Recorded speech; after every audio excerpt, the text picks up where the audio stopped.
अनोखी आवाज में आप सभी दर्शकों का बहुत बहुत स्वागत है और मैं हूं आपके साथ अनुष्का। मध्य प्रदेश में बेरोजगारी और नर्सिंग घोटाले के मुद्दे को लेकर युवा कांग्रेस कल मुख्यमंत्री आवास का घेराव करेगी। यूथ कांग्रेस के प्रदेश अध्यक्ष मितेंद्र सिंह ने बयान देते हुए कहा कि क्या हुआ तेरा वादा कार्यक्रम के तहत 4.5 लाख से ज्यादा पत्र आए हैं। इन पोस्ट कार्ड को बोरियों में भरकर कल मुख्यमंत्री को देने के लिए सभी युवा सीएम हाउस जाएंगे। मितेंद्र सिंह ने कहा कि सरकार युवाओं को सपने दिखाकर उन्हें अधूरा छोड़ देती है। प्रदेश की उन्नति को लेकर युवाओं को लेकर सरकार के पास कोई रोड मैप नहीं है। उन्होंने कहा कि सरकार को चेतावनी देने और जगाने के लिए युवा करेगा क्रांति कार्यक्रम के तहत मुख्यमंत्री निवास का घेराव करेंगे। उधर मध्य प्रदेश में कांग्रेस की नई कार्यकारिणी के गठन को लेकर प्रदेश अध्यक्ष जीतू पटवारी ने कहा कि नई टीम का गठन जल्द ही होगा। इसमें सभी वर्गों और अंचल का प्रतिनिधित्व रहेगा। युवाओं को अधिक से अधिक अवसर दिया जाएगा। संगठन महासचिव केसी वेणुगोपाल से इस संबंध में चर्चा हुई। जैसे कि आप सभी लोगों को अवगत है कि जो हम लोगों ने प्रोग्राम चालू किया था आज से 2 महीने पहले, क्या हुआ तेरा वादा, और जिसका हम कल समापन कर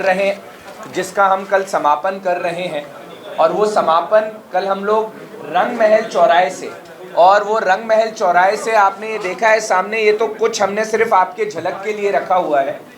4.5 से 5 लाख पोस्ट कार्ड भराए गए और ये हर एक जिले और विधानसभा से आए हैं। और ये जिस तरीके से भराए गए हैं, इस पे नाम, नंबर और साइन आप देख लीजिए। बिल्कुल हर घर डोर टू डोर कार्य किया गया है विधानसभा और जिले में। और हमारा उद्देश्य था कि लोगों को ये बताना कि जब 2018 से लेके 23 में भी भाजपा ने वादे किए थे रोजगार को लेके, और उस दौर में 80,000 उन्होंने फॉर्म भरे, आवेदन नौकरियों के निकले थे और 80 लाख लोगों ने फॉर्म भरे थे उन 80,000 के लिए। आज तक वो कांस्टेबल की नौकरी नहीं दे पाए जो उन्होंने वादा किया था सरकार गिराने के बाद, जो उनके संकल्प पत्र में वादा था। अब फिर उन्होंने कहा कि 2023 में उन्होंने कहा कि 2.5 लाख नौकरियां देंगे। उन 2.5 लाख नौकरियों को लेके कोई चर्चा नहीं हुई इस बार विधानसभा के अंदर। दूसरी बात, उन्होंने कहा कि वो 1.5 करोड़ आवास महिलाओं को बना के देंगे, उसको लेके कोई चर्चा नहीं की इस बार विधानसभा सत्र में।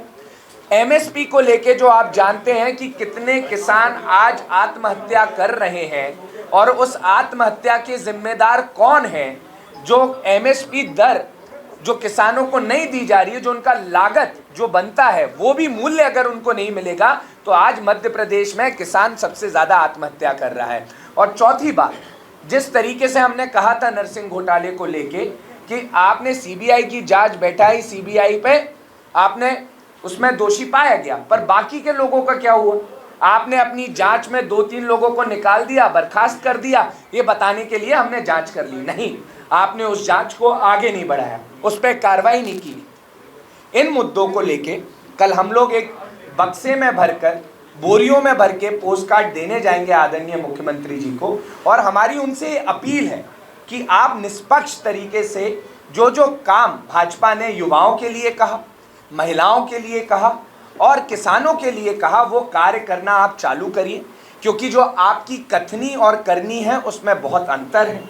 आपका जो सपने दिखाने का माया जाल है और सपने ना पूर्ण करने में आप अव्वल हैं, क्योंकि आप सिर्फ सपना दिखाते हैं, उस सपने को मार्केट में बेचने जाते हैं, और जब उनको पूरा करने की बात आती है तो आपके पास कोई साधन नहीं होता उसको पूर्ण करने के लिए।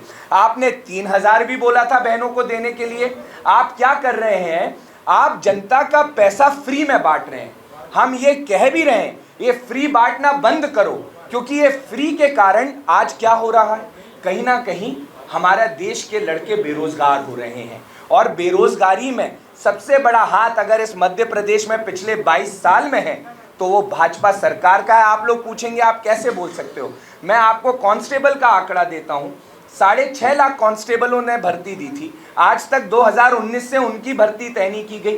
फिर मैं आपको बताता हूं 20-22 में फिर 7 लाख आवेदन भरे गए थे कांस्टेबल के, फिर भी उनको अभी तक भर्ती नहीं दी गई है। ये आंकड़े तो ऑन रिकॉर्ड हैं। तो जब सवाल आता है देश की उन्नति का और इस प्रदेश में कार्य को आगे बढ़ाने का, इनकी कोई पॉलिसी मेकिंग नहीं है। आप इनसे पूछिए कि आपकी पॉलिसी मेकिंग क्या है, आपकी पॉलिसी ड्राफ्टिंग क्या है। इन पे कोई भी एक मास्टर ब्लूप्रिंट कुछ भी रेडी नहीं है। सिर्फ ये जनता का पैसा इधर से उधर अपने योजनाओं में फ्री सेवा देने में लगे हुए हैं, बल्कि इनका कार्य होना चाहिए रोजगार देना। इनका कार्य होना चाहिए कि सोयाबीन आप देख रहे हैं कि 6,000 मूल्य मिलना चाहिए और एमएसपी कितना दिया जा रहा है, 3800 या 4200 जो तय की है, जो किसानों से पता चला है। तो आप तो जो दाम लग रहा है वो भी आप किसान को मुनाफा नहीं दे रहे, तो किसान आत्महत्या करेगा ही करेगा। तो जिस तरीके से इस भाजपा ने इस प्रदेश में हाहाकार मचा रखा है, इस प्रदेश को पीछे ले जाने का काम किया जा रहा है, तो हमारा कल एक आंदोलन जिसके रूप में हम एक चेतावनी देना चाहते हैं, ये जताना चाहते हैं कि जागिए, यहाँ का युवा उठने लगा है, जागने लगा है और वो अपनी हक की बात करने लगा है। उन युवाओं की आवाज को सशक्त करने के लिए कल यूथ कांग्रेस ये हल्ला बोल और युवा क्रांति का कार्यक्रम करने जा रही है। इस खबर में फिलहाल इतना ही। अन्य खबरों के लिए देखते रहिए अनोखी आवाज।